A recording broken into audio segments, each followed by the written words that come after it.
Professeur Agbourou, nous sommes en 1963.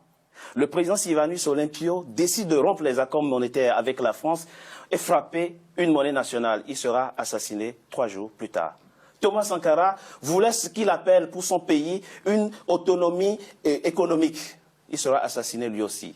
Laurent Gbagbo ne cachait pas sa frustration par rapport au franc CFA. La suite, on la connaît, il sera cueilli à froid dans son bunker présidentiel par l'armée française. C'est quoi? Qu'est-ce qui se passe derrière? Qui se dresse contre le franc CFA trouvera malheur en chemin? Bien, c'est ça la souveraineté. Ça veut dire, fondamentalement, la France n'a jamais donné l'indépendance, n'a jamais donné une véritable souveraineté aux pays africains. C'est ça. Parce que l'indépendance politique ne peut être affermie que par l'indépendance économique. Or, au cœur de l'économie se trouve la souveraineté monétaire. Donc, lorsqu'un leader politique, et commençons par le début, vous venez de citer quelques personnes, mais déjà avant 1960, que ce soit, c'est vrai, on a vu le cas de Sékou Touré, qui a pris son indépendance politique et en même temps a battu sa monnaie. Général de Gaulle, lui, a créé tous les problèmes, nous le savons. Mais après lui, il y a eu Djibo Bakary, du Niger, qui a été chassé par les Français pour mettre Amani Diori. Ensuite, nous avons eu Modibo Keïta du Mali, en 68. En 62. En 62, pardon, excusez-moi. Modibo Keïta était une lumière, avait déjà vu. Mais toutes les tractations, tout a été fait pour pouvoir finalement créer une inflation galopante. En un mot, Modibo Keïta est mort en prison, empoisonné. Ensuite, il y a eu, comme vous le dites, en 1963, Sylvanus Olympio, qui justement devait mettre sur la place publique sa monnaie, mais le 13 janvier 1963, il a été assassiné froidement.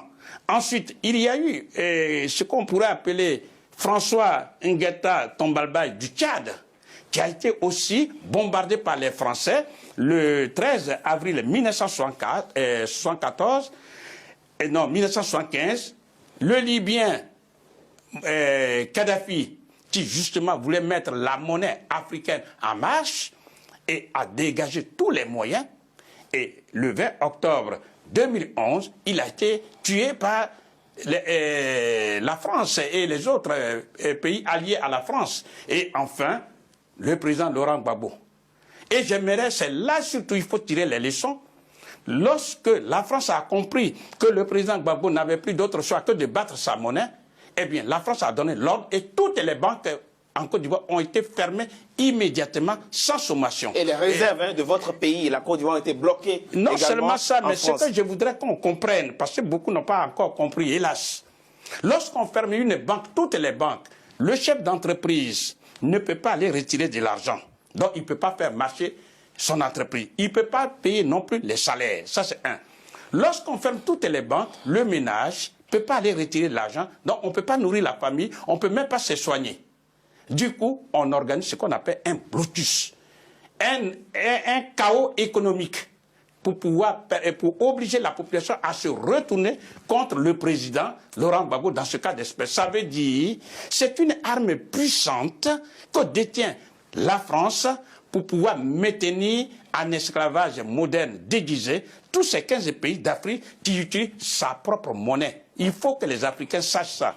Le franc des colonies françaises d'Afrique, en abrégé le franc CFA, est une propriété à part entière de la France et le franc CFA se fabrique non pas sur le territoire africain, mais en France, précisément à Chamalières. À partir de là, elle met au pas les dirigeants africains.